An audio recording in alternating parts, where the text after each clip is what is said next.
This is the TAF Hub, a show brought to you by TAF Africa Global to educate you on real estate matters, to mentor you and inspire you. After 48 years of working and also traveling all over the world, I am ready to share my experience with you, especially those young ones who follow me for inspiration.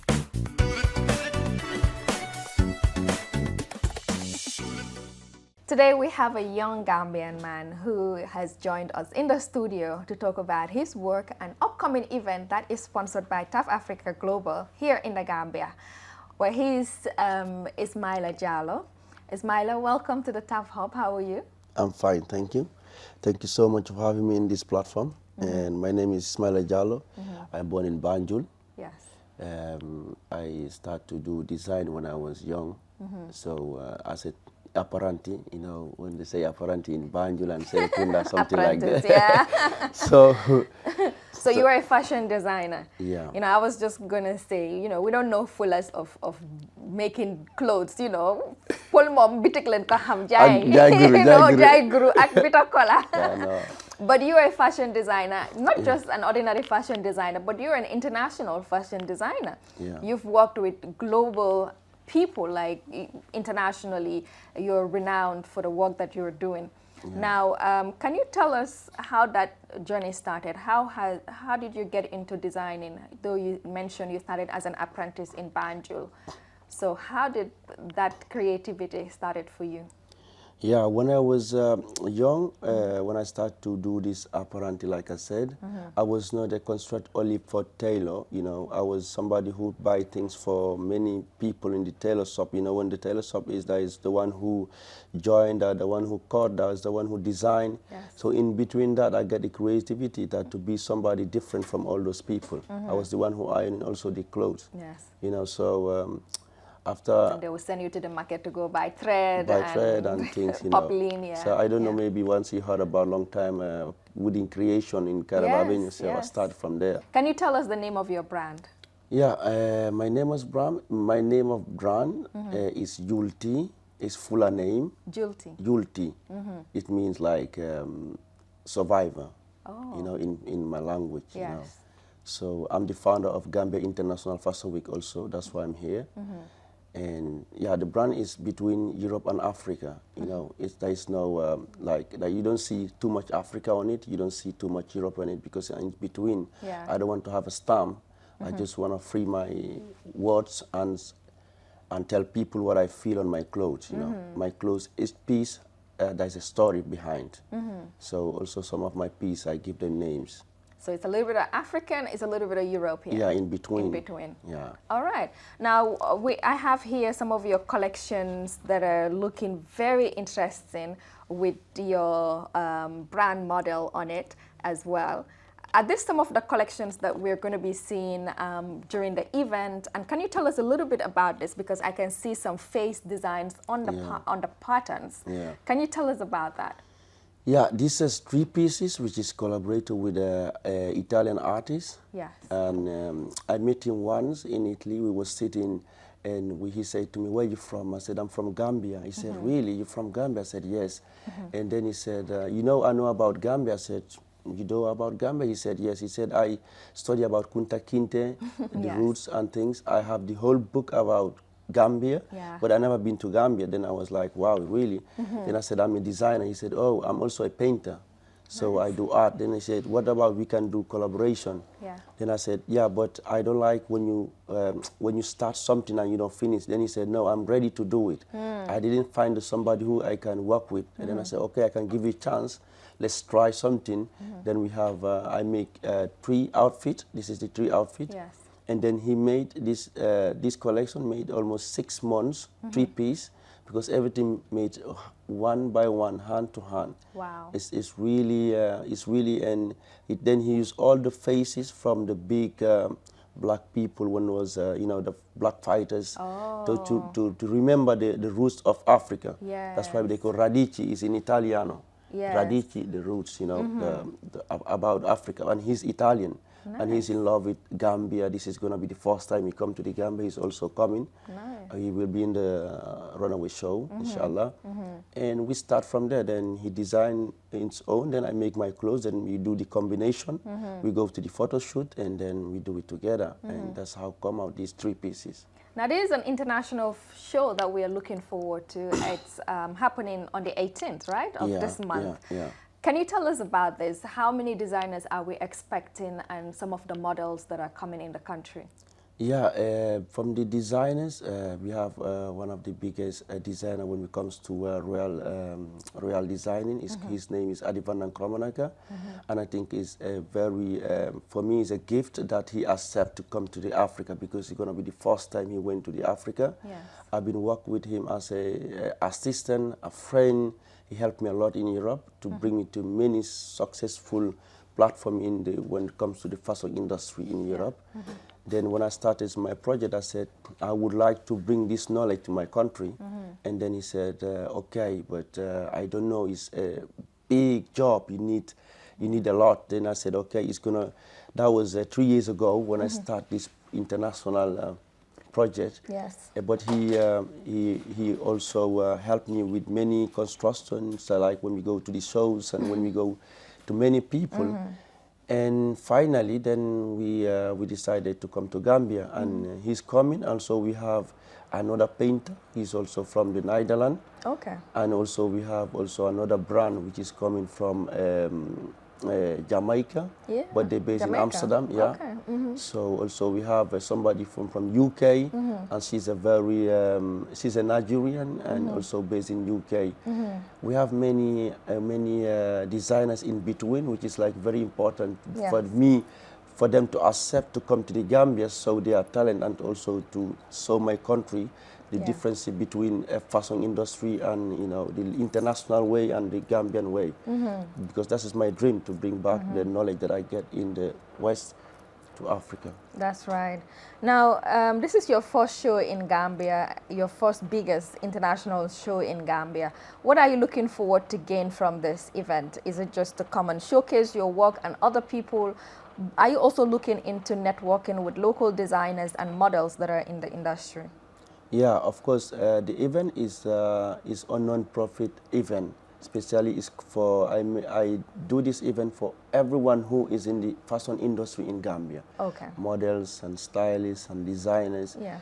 I'm looking forward for them to get another knowledge like I am. Like I always say in Europe, my talent is a little, but there's some of them to give an opportunity. Like my platform, the Gambia International Fashion Week, it's a platform you can show yourself into internationally. Yes. Because when you look at Tunis, Morocco, Turkey, they are again rich because of fashion. But in that part, I think it's a little bit weak in Gambia. Yeah. We don't have really a good platforms for fashion industry. So that's my dream, to make them come and see themselves. It's not about that. It's going to be every year, inshallah. Inshallah. Well, thank you so much, Ismaila. Finally, can you tell us where the event is taking place, and people who want to buy their tickets, how they can get them? And yeah, how can they just come and support your event? Yeah, my event gonna be in the South Daura Kauriba Conference Center in Senegambia on the 18th of November, this Saturday, almost 1 week now. And the ticket in all our platform, you can have it. And also thank my followers from my personal account. They really support me, they share my stories, and and also from the page we start 3 months ago, now we're going high. And yeah, and all my platform you can have a ticket, or there's a flyer also, you can call from the numbers, and we wait everybody to come and support and celebrate what is international fashion to see. Well, come out and support 18th November. This is an amazing show. You shouldn't miss out. Ismaila, it's been a pleasure meeting you for the first time. Yeah. We've met online, huh? Yeah, online. So, but just tell the public how we met. How we met, huh? For me, I'm also excited to see you next to me like this. I remember once I was going to Burfoot. I passed around here, and then I saw TAF. I was like, this is so nice. And there was somebody who has been, how to call it, ceremony in the buildings where you build these things. And I was invited. So we went there, we walk around, we see inside. Then I was walking outside, I see the logo TAF. I was so emotional that this is in Gambia. Yeah. It's like I was in Europe. I make so many photos. Wow. So when was this? When was this? It's 2014 something. 2014. Yeah. We're in Brufut here. Yeah. Yeah. So it's Brufut Garden. Yeah, Brufut Garden. Wow. Yeah, because because the event was inside. Okay. So okay. We must be careful. Okay. All right. Okay. So that's why I walk out and then I come and you, out. where were you living? That time I was in Banjul. You were living in Banjul. Where in Banjul? Private Street. Yeah. Oh, okay. Wow. Yeah. And then when did you leave Gambia? Yeah, it's around 2015. So you are living now where? In Milan. In Milan. Yeah. Okay. So take us through your journey. What happened? Just tell us now your journey. We want to listen because you know this issue is something that is now very complex and been discussed. Just tell us your journey from leaving Gambia to where you finally arrived. Tell your story. In Gambia in 2015, political issue. Political issue in the government, so I have to flew from Gambia. Yeah. Then I go to my father have a friend who live in Mali, and he's the one taking care of me from Senegal, from Mali to. He sent me a bus, which is like, you know, you gonna go to my friend. So I was like, okay, I go to his friend. He sent me from true friend to true friend. Yeah. Until when I arrived in this country called Niger. Niger. Yeah. Okay. So you went through Niger, and then. Yeah. When I arrived in Niger, then I was like asking people, so where is that friend that my uncle sent me to where to go? Yeah. Yeah. Then I would see so many young Gambians there, like without homes, without anything, and they say to me, you know, this place, you are far from Gambia, so you can't go back easily to Gambia. It's rather you cross the desert, go through Libya, and then you go to Europe, or you die, because from here to Gambia is too far. You understand? Yeah. So I decided to walk to earn money to cross the desert. So what were you doing when you're walking? Everything I do, I do gardening, I do everything that gives money. You just did it? Did it because I was needed the money. You needed the money, yeah. To cross the desert, you understand? So I spent almost 3 months there, working hard to get the money to cross the desert. After when I crossed the desert, I thought that it's everything finished. Because I crossed the desert, we went into Libya. It was in a jail also, because we went to a jail. We spent as a slave, like a slave. Wow. They have to put us in a house. In the morning, they take us to work. Yeah. They bring us. We eat once in a day. So I spent 2 months again like that in between. So I was sick in between also. And those who sick in the prison, they send them to the boat because they know they doesn't have any more power to do their work or to help them, especially the Libyans, you know. They use us, the farmers and construction, everything that they ask you what you do, they send you there to work for free. So, but when you're weak and you don't have any more power, then they use the boat to send you to the sea. They say, this is your luck. Or you go through Europe or you die in the sea. Okay. So in that time, I prefer to die in the sea, not to stay in Libya. Yeah. Because I was sick, no medicine, no food, no anything. Wow. So I was also other young Gambians in between, understand? So they sent us to boat. I remember the time I went into the boat. I only remember the time they took us from the house to the sea. And to the sea. Then they say, this is the boat, so we have to run to go inside the boat. Everybody have to fight this in life, because in that time you don't see future behind. You don't also see future front, because you go into the sea. But you rather die in the sea to die between those people, which they hit you, they do many things to you. Yeah. So I risked the life. I was in the boat. After a couple of hours, then we saw something in this up, like a helicopter, telling us to stop because the boat was leaked. And some people was also dying in the boat because the boat was leaked. And they tell us to stop because we're in the coast of the international coast, so we're not allowed to move, but they come and rescue us. That's when they rescued me in Lampedusa. It was in Lampedusa, I remember. I spent 1 week in Lampedusa, and the authority from the Italian they sent us to Lampedusa, to Monza. It's a city inside Milan, but it's not the center, but it's 1 hour from Milan, the center. When you arrive, then you go to medicine, they take care of you. You have chance for 6 months to tell why you come, you know. So in that time, I try to tell them why do I come. It's a political issue in that time, and Libya couldn't stay. Unfortunately, I get a rescue from them.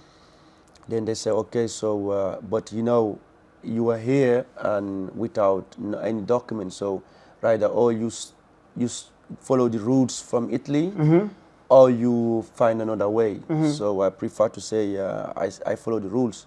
Then I start to go to school to learn. And one of my friends, they say some of them go to Germany, Holland, and Belgium, you know.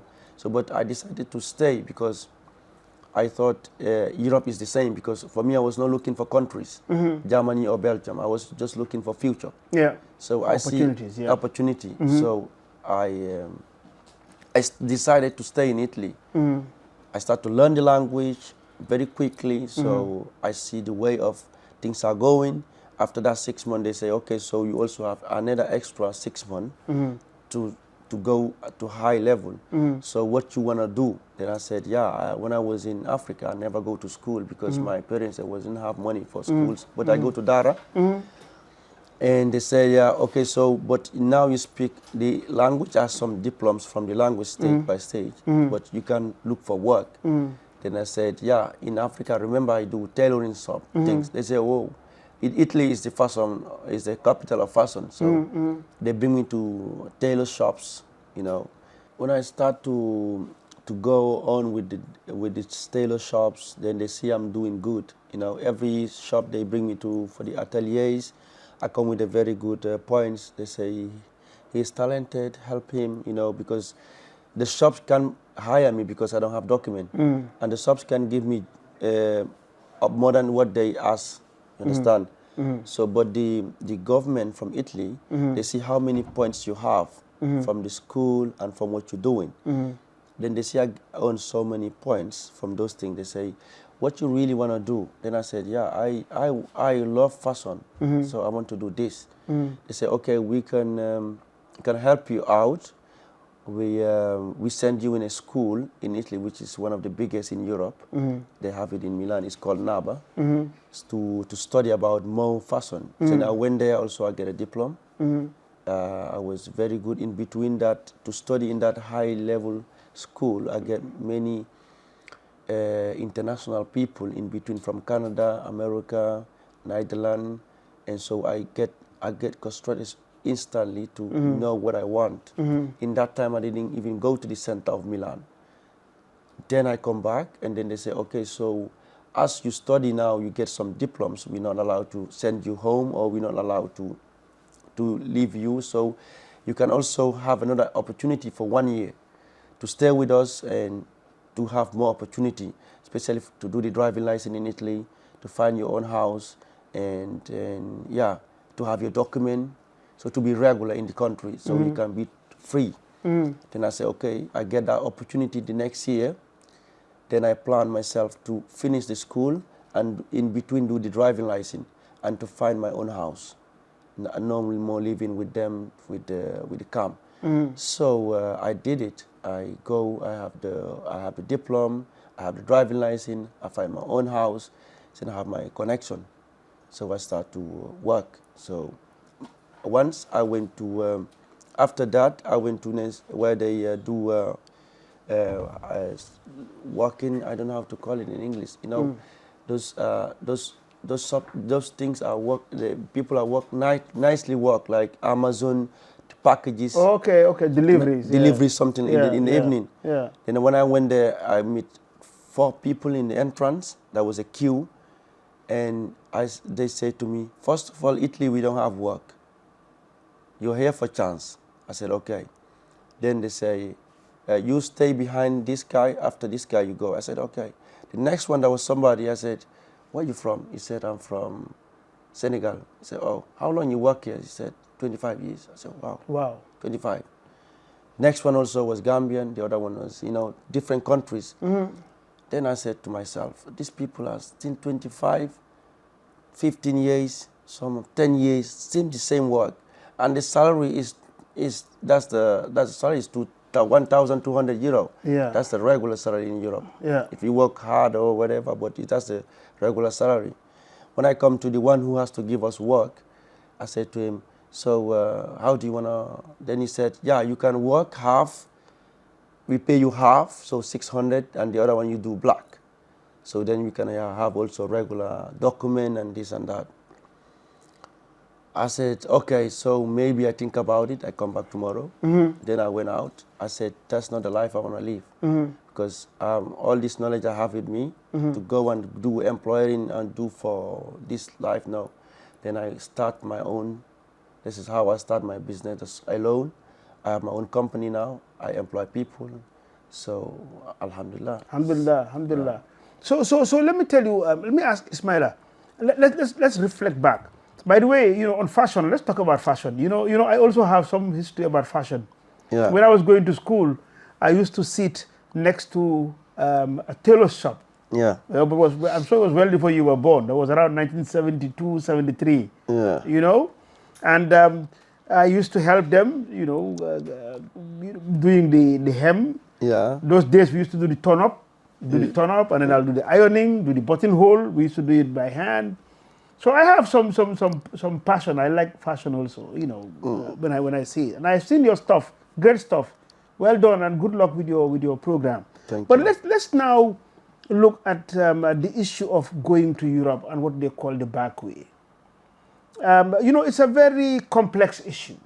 Yeah. Very, very complex. And recently it has just increased. And it's not only in the Gambia. I mean, in Senegal also, it's quite a number that are going. So what's your advice? What do you think about this thing, about the way they go inside the boats? Just some honest advice. What do you think? There are plus and minuses around it.